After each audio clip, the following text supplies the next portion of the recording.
सातव्या मुलीची सातवी मुलगी या मालिकेच्या आजच्या भागात आपण पाहणार आहोत. इंद्राणी नेत्रा शेखर आणि अद्वैतला सांगत असते की काल अस्तिका झोपेतून डचकून उठली. जेव्हा मी तिला याबद्दल विचारलं तेव्हा तिने सांगितलं की मला वाईट स्वप्न पडलं. मी तिला विचारलं की तुला रुपालीचं स्वप्न पडलं का, आणि त्यावर अद्वैत विचारतो मग काय म्हणाली ती. तर इंद्राणी सांगते तिच्या चेहऱ्यावरचा रंगच उडाला.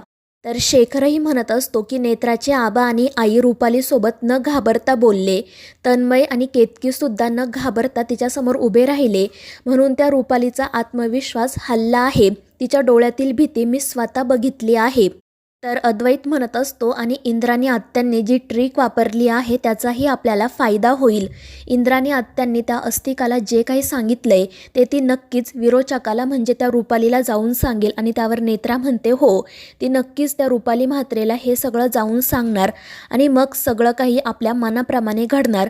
पण आता आपल्याला थोडा संयम ठेवणं गरजेचं आहे. आणि त्यावर ते सगळेजण हो म्हणतात. तर दुसरीकडे रुपाली अस्तिकाच्याच बोलण्याचा विचार करत असते आणि मनाशी म्हणत असते की अस्तिका असं का बोलली असेल. नेत्रा आणि इंद्राणीने नेमकं असं काय केलंय ज्यामुळे मी स्वतःचा जीव घेणार. तर दुसरीकडे सगळेजण देवघरामध्ये जमलेले असतात. नेत्रा आणि इंद्राणीने गरुड देवांच्या मूर्तीची पूजा केलेली असते. सगळेजण त्यांचा आणि त्रिनयना देवीचा आशीर्वाद घेतात. मग नेत्रा सगळ्यांना म्हणते की आता थोड्याच वेळामध्ये आत्या अस्तिकाला घेऊन इथे येतील आणि मग आपण आरती म्हणायला सुरुवात करू. आरतीच्या दरम्यान काहीही घडू शकतं, पण आपल्याला घाबरून चालणार नाही. आणि त्यावर केतकी म्हणते हो नेत्रा, तू काळजी करू नको, पण आज हा प्रश्न मार्गी लागायलाच हवा. आणि त्यावर शेखर म्हणतो की हो, सगळं काही आपण ठरवल्याप्रमाणे होईल, तुम्ही काळजी करू नका. तर दुसरीकडे रुपाली मनाशी म्हणत असते की नक्कीच काहीतरी गडबड आहे. ती नेत्रा आणि इंद्राणी काहीतरी मोठा डाव खेळत आहे. त्यांच्या डोक्यात नेमकं काय सुरू आहे ते मला जाणून घ्यायलाच हवं. तर दुसरीकडे इंद्राणी अस्तिकाला घेऊन देवघरामध्ये येते, त्यामुळे अस्तिका घाबरते. ती इंद्राणीला विचारत असते की तुम्ही मला इथे का आणलं आहे. त्यावर इंद्राणी म्हणते की अगं तूच मला सकाळी म्हणालीस ना की तुला वाईट स्वप्न पडतंय, म्हणून मग मी तुला इथे घेऊन आले. आता घाबरण्याची काही गरज नाही, देवी आई आहे आपल्यासोबत. आणि मग त्यानंतर नेत्रा आरतीचं ताटच अस्तिकाच्या हातात देते. अस्तिका म्हणते की मी आरती करणार नाही, पण नेत्रा तिला सांगते की अगं तूच आरती कर म्हणजे तुला बरं वाटेल. आणि मग त्या अस्तिकाला आरतीचं ताट देऊन देवीच्या फोटोसमोर उभं करतात. आणि मग त्यावेळी अस्तिकाचं लक्ष फोटोजवळ असणाऱ्या गरुड देवांच्या मूर्तीकडे जातं आणि अस्तिकाच्या पायाखालची जमीनच सरकते. ती खूप घाबरलेली असते. तर नेत्रा आणि इंद्राणी बारकाईने तिचं निरीक्षण करतात आणि मग त्यानंतर त्या अस्तिकाच्या हातात ते आरतीचं ताट देतात. नेत्रा त्या आरतीच्या ताटामधील दिवा प्रज्वलित करते आणि मग त्यानंतर ते सगळेजण मोठमोठ्याने गरुड देवांची आरती म्हणायला सुरुवात करतात. आणि त्यामुळे अस्तिका अजून घाबरते. तिला खूप अस्वस्थ वाटत असते. ती सतत गरुड देवांच्या मूर्तीच्या पायाशी असणाऱ्या त्या नागाकडे बघत असते. पुढे काय करावं हे तिला सुचत नाही. ती घाबरूनच आरतीचं ताट हातात घेऊन उभी असते. तर घरातील सगळेजण मोठमोठ्याने आरती म्हणत असतात आणि मग हळूहळू अस्तिकाला त्रास होऊ लागतो. तर इकडे रुपालीला सुद्धा तो आरतीचा आवाज ऐकू येतो. घरात हे नेमकं काय सुरू आहे असा तिला प्रश्न पडतो. तर इकडे अस्तिकाला गरुड देवांच्या आरतीमुळे खूप त्रास होऊ लागतो.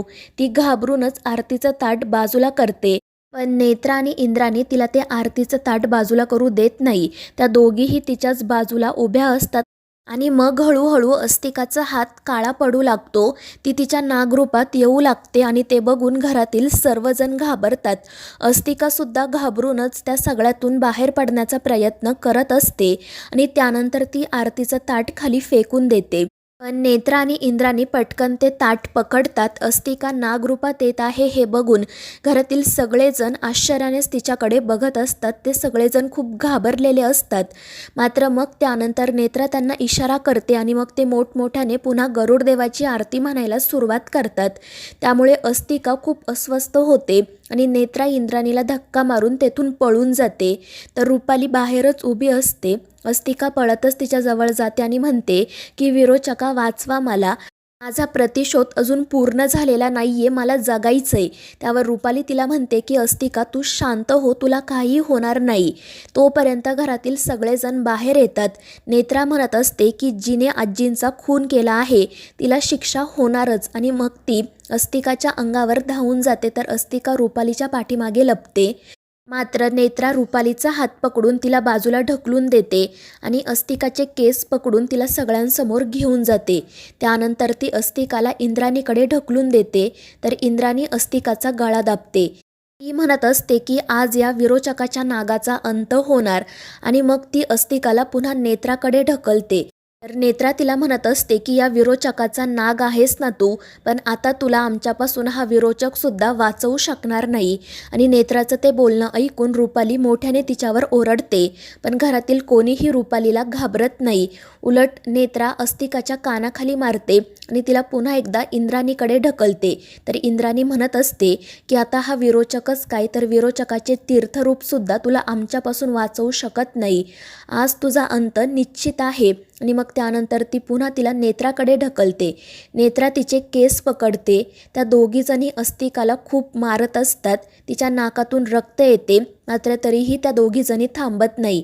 घरातील सगळेजण त्यांना सांगत असतात इतक्या सहजासहजी आज या अस्तिकाला सोडू नका, तिने आपल्या आजींचा खून केला आहे, आज हिला मारून टाकायलाच हवं. आणि मग त्यानंतर नेत्रा आणि इंद्राणी पुन्हा तिला मारायला सुरुवात करतात. अस्तिका खूप घाबरलेली असते, पण रुपाली मोठ्याने ओरडून तिला सांगते की अस्तिका तू घाबरू नको, तुला काही होणार नाही, हा विरोचक तुला काही होऊ देणार नाही.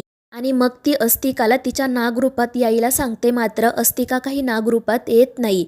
तर नेत्रा मुद्दाम अस्तिकाला म्हणत असते की ये तू नागरूपात आणि कर आम्हाला सगळ्यांना दंश, पण अस्तिका काही नागरूपात येत नाही. तर इंद्राणी हसतच म्हणत असते की हा विरोचकाचा नागसुद्धा विरोचकासारखाच घाबरट आहे, तो आपल्याला काही करू शकणार नाही. त्यामुळे रुपाली अजून चिडत्याने अस्तिकाला सांगते की तुला माझा आदेश आहे, नागरूपात ये आणि या सगळ्यांना दंश कर. आणि मग त्यानंतर अस्तिका खाली बसते.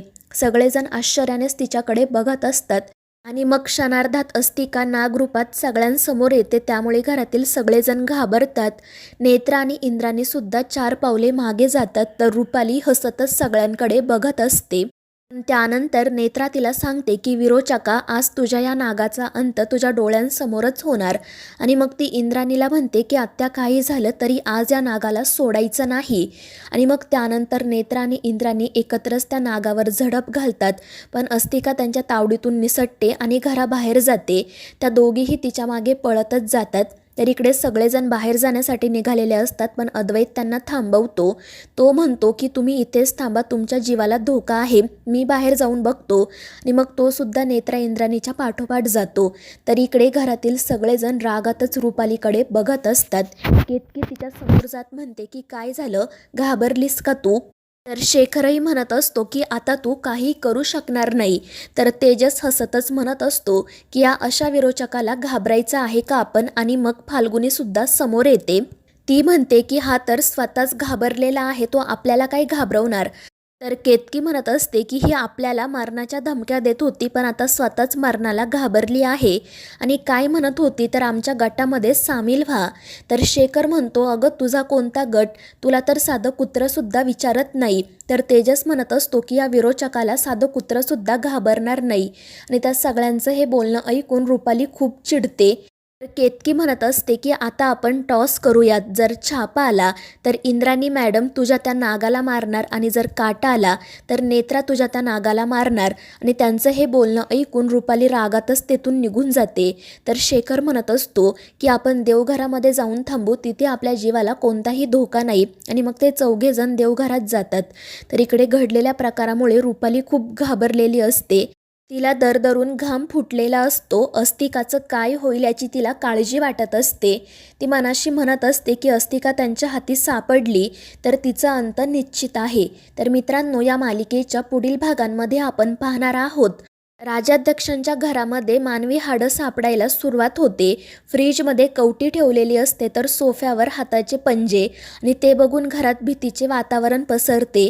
आणि त्यानंतर रात्री रुपाली नकळतपणे घराबाहेर पडते, मात्र घरातील सगळेजण तिचा पाठलाग करत असतात. तर मित्रांनो, या मालिकेच्या पुढील भागांच्या अपडेट्ससाठी आपल्या चॅनेलला सबस्क्राईब करा.